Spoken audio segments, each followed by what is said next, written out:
अवधूत चिंतन श्री गुरुदेव दत्त श्री स्वामी समर्थ स्वामी शिवा मार्ग या माझ्या चॅनलमध्ये आपल्या सर्वांचं खूप खूप मनापासून स्वागत आहे. 9 एप्रिलला आहे गुढीपाडवा आणि त्या दिवशी सुरुवात होणार आहे आपल्या मराठी नवीन वर्षाची.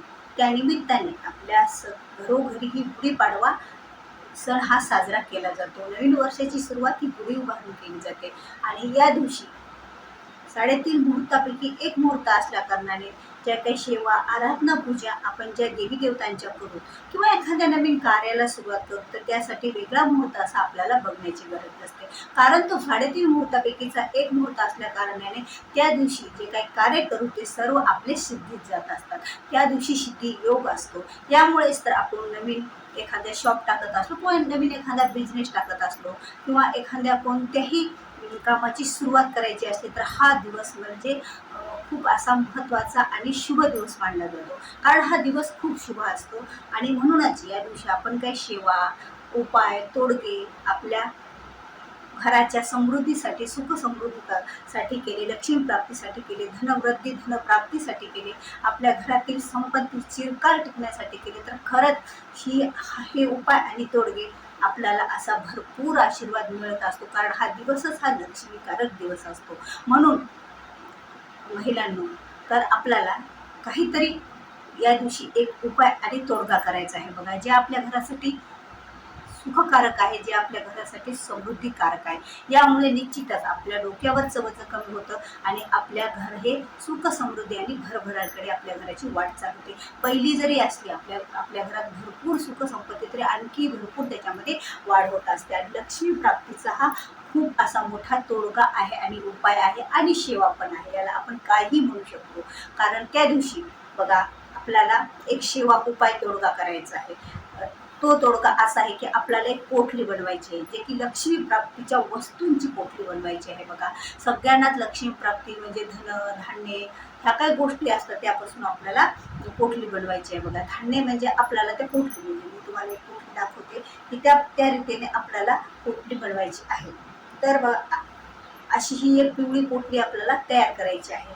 आणि या पिवळ्या पोटलीमध्ये आपण जाणून घेऊया की काय काय तयार आहे. तर जर तुमच्या जवळपास श्री स्वामी समर्थ केंद्र असेल तर त्या केंद्रामध्ये त्या स्टॉलवर आपल्याला अशी ही गुढीपाडव्याची पोटली लक्ष्मीकारक समृद्धीकारक मिळत असते. जर आता कसं असतं, प्रत्येकालाच केंद्र जवळ आहे किंवा तिथं जाऊन नसेल जवळ तर तिथं जाऊन आणणं हे शक्य होत नाही, किंवा तुमच्या आजूबाजूच्या जर कुठं एखाद्या स्टॉलवर शॉपवर तुम्हाला जर ते भेटत असेल तर तिथेही तुम्ही घेऊ शकता. पण घरी आणल्याच्यानंतर आपल्याला त्या पोटलीमध्ये एक मूठभर असे आपल्या मुठीत जेवढे बसतात तेवढे आपल्या धान्यातले गहू टाकायचे आहेत. तर आपल्या घरी जे गहू असतात आपण जे वापरतो, ते दळण्यासाठी करतो, पिठासाठी वापरतो, ते गहू आपल्याला आणि नवीनच गहू टाका, कारण जर जुने ही पोटली वर्षभर राहणार आहे आपल्या घरात, त्यामुळे जर जुने गहू टाकले तर त्याला किडा लागण्याची शक्यता असते. त्यामुळे आपल्याला काय करायचं आहे की त्या पोटलीमध्ये या नवीनच गहू टाकायचे आहे. जर तुम्हाला कुठेही पोटली मिळाली नाही तर आपल्याला नाराज होण्याचं कारण आहे. आपण ही पोटली घरी पण तयार करू शकतो आणि अद्याप आपल्याकडे 8 दिवस आहेत, कारण पुढच्या मंगळवारी आहे गुढीपाडवा आणि त्या दिवसापर्यंत ह्या वस्तू आपण खरेदी करून आणू शकतो. आणि ह्या वस्तू कुठेही अवेलेबल असतात आणि काहीतरी आपल्या घरातल्याच आहेत. बघा, गहू हे आपल्या घरातच असतात, पहिली गोष्ट. दुसरी गोष्ट हळद. हळदीचं ते खांड असतं, तुम्हाला माहिती आहे. हळद जी खडी हळद म्हणजे त्याचं बारीक पीठ नाही, ती हळद. दुसरं आपलं 1 रुपयाचं नाणं किंवा 5 रुपयाचं 2 रुपयाचं जे असेल ते, असं काही नाही. आता काय झालं, एक गहू झाले, दुसरी हळद झालं, तिसरं नाणं झालं, चौथं आपलं खडे मीठ आपल्या घरात असतं, जे जाड मीठ बोलतो आपण त्याला, ते मीठ जे आपण पाण्यात आपली निगेटिव्ह ऊर्जा बाहेर जाण्यासाठी वापरतो ना, तो मीठ, खडे मीठ. त्यानंतर नागकेसर. नागकेसर सगळ्यांना माहीत आहे. जर माहीत नसला तर आपण आपल्या दुकानावर जाऊन नागकेसर द्या म्हटलं तर दुकानदार आपल्याला नागकेसर देत असतो, तो नागकेसर. आणि त्याचसोबत आपल्याला लागणार आहेत एक रंगारी हिरडा. हा पण आपल्याला कोणत्याही किराणा शॉपवर उपलब्ध होतो. तो हिरडा आपल्याला रंगारी हिरडा आणायचा, साधा नाही, रंगारी हिरडा.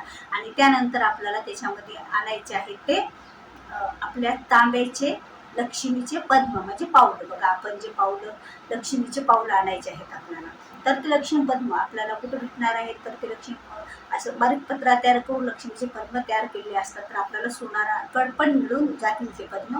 नाहीतर समजा एखादं जनरल स्टोअर असेल तिथं पण तुम्ही विचारू शकता, बरेच लोक ह्या पूजे करतात. ते पद्म आपल्या दरवाजाला पण आपण बाजूला लावत असतो, पण ते तांब्याचेच आपल्याला घ्यायचे आहे.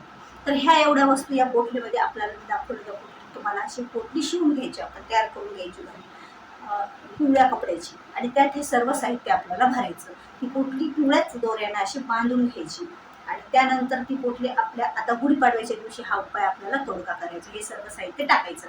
जर तुम्हाला आणली तुम्ही केंद्रातून किंवा कुठे तुम्हाला मिळाली ती पोटली, तर मग तर चांगलंच आहे. तुम्ही फक्त त्याच्यामध्ये आपल्या घरचे एक मुठभर असे गहू टाका, आपल्या घरचे, कारण धनधान्य आपल्या वृद्धीसाठी.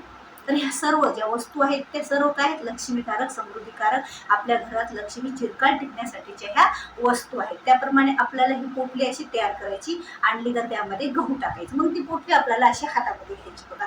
आपल्याला ती पोटली हातावर ठेवायची सर्व, आणि त्याच्यासाठी काही सेवा करायची आहे बघा. मग अगोदर काय करायचं, आपल्याला एका समोर पाटावर ठेवा त्या पोटलीची पंचोपचार पूजा. आता पंचोपचार पूजा बऱ्याच जणांना माहिती आहे, तरी पण मी तुम्हाला सांगेन.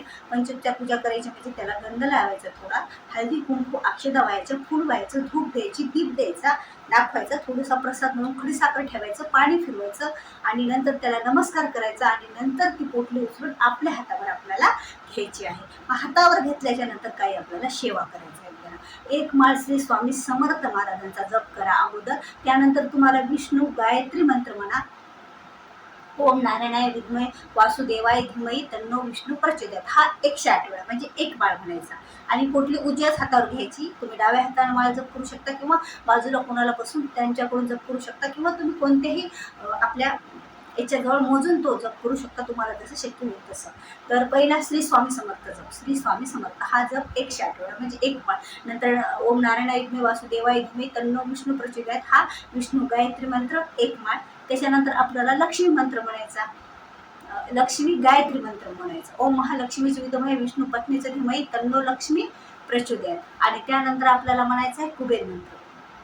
तो तुम्हाला पुस्तकात मिळून जाईल. ओम वैष्णवाय स्वाहा, ओम श्री ओम ह्रीम श्रीम ह्रीम क्लीम श्रीम श्री वित्तेश्वराय नमः असा एक मंत्र आहे.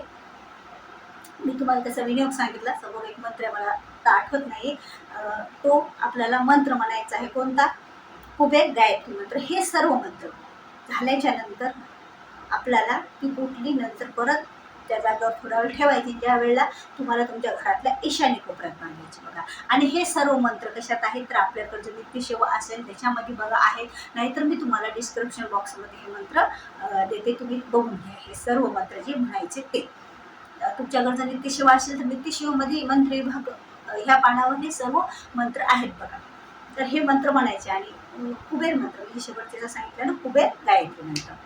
तर हा मंत्र आपल्याला पोटली हातात घेऊन म्हणायची आहे. आणि ती पूजा केल्याच्या नंतर आपल्या घरातील ईशान्य कोपरा जे असेल ते, मग त्या ईशान्य कोपऱ्यात टॉयलेट बाथरूम असेल तर तिथे तुम्ही बांधू शकणार नाही. तर ईशान्य कोपऱ्यात तुमच्या देवघरात असेल तर तुम्ही तिथे वर बांधा. तर वर तुम्हाला गच्चीला बांधण्यासाठी एखादी कडी वगैरे असेल तर त्याला बांधा. नसलं तर ईशान्य कोपऱ्यात एखादा खिळा वगैरे मारून तुम्ही तिथे ती पोटली अडकून ठेवा. जर आता तुमच्याकडे ईशान्य कोपरा असा असेल की ती जागा तुम्हाला तिथे ती पोटली ठेवण्यासाठी शक्यच नाही, तिथे दरवाजा असेल किंवा असं काहीतरी असेल की ती शक्यच नाही तुमच्या घराच्या ईशान्य कोपऱ्यात ठेवणं, तर तुमचं जे स्वयंपाकघर असतं बघा, प्रत्येकाचं कुठं असतं, आग्नेय दिशेला असतं, पण त्या स्वयंपाकघरातला जी ईशान्य कोपरा आहे तिथे पण तुम्ही ही पोटली ठेवू शकता, जेणेकरून कोणाचा हात लागणार नाही. नेहमी त्याला वारंवार आपल्याला जायचंच नाही. एकदा ती ठेवायची तर पुढच्या वर्षीच त्याला काढून पाण्यात विसर्जित करायचे. आता बऱ्याच महिलांनी हा उपाय तोडगा गेल्या वर्षी केलेला असेल आणि त्यांनी त्याची अनुभूती पण घेतलेली असते.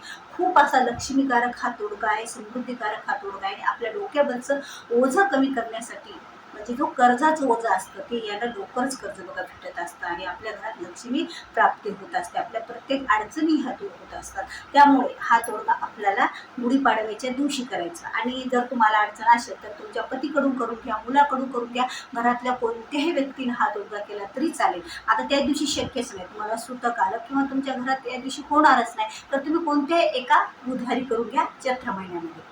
म्हणजे गुढीपाडव्याच्या दिवशी चैत्र महिना असतो, म्हणून चैत्र महिन्यातल्याच एखाद्या म्हणजे तुम्ही बुधवारी हा तोडगा करून घ्या आणि बांधून टाका, तरीही तेवढंच फळ आपल्याला प्राप्त होत असेल, जर गुढीपाडव्याची दिवशी शक्य नसेल तर तुमच्या इच्छेनुसार. अशा रीतीने हा तोडगा आपल्याला आपल्या घरात करायचा, हा उपाय करायचा आहे लक्ष्मीकारक महिलांनो. खरंच या उपायामुळे आपले जीवन खूप बदलतं आणि आपल्या घरात लक्ष्मी प्राप्ती अखंड राहते आणि कुठून नाही तो कुठून आपल्या घरामध्ये पैसा यायला सुरुवात होते, म्हणजे चांगल्या मार्गानेच. आणि आपल्या घरामधल्या ज्या वाईट गोष्टी आहेत त्या पण निघून जातात. आपल्या घरात धनधान्य समृद्धी होते, ऐश्वर प्राप्ती, वैभव सर्व आपल्या घरातलं वाटतं. आणि आपल्या डोक्यावर काही कर्ज असेल तर ते पण आपल्या डोक्यावरचं कर्ज या उपायाने, या तोडग्यानं, या सेवेनं आपलं उतरत असतं. कारण वर्षभर ही पोटली आपल्या घरात तशीच राहणार आहे आणि त्यानंतर ही पोटली आपल्याला दुसऱ्या पडव्याच्या वेळेस ती विसर्जित करायची आणि दुसरीच असा तोडगा करून आपल्याला तयार करून बांधायची. तर व्हिडिओ आवडल्यास व्हिडिओला लाईक करा, शेअर करा, नवीन असाल तर सबस्क्राईब करा. झालेली शिवा श्री स्वामी चरणी अर्पण. भेटूया पुन्हा असेच एका नवीन व्हिडिओ सोबत. तोपर्यंत श्री स्वामी समर्थ.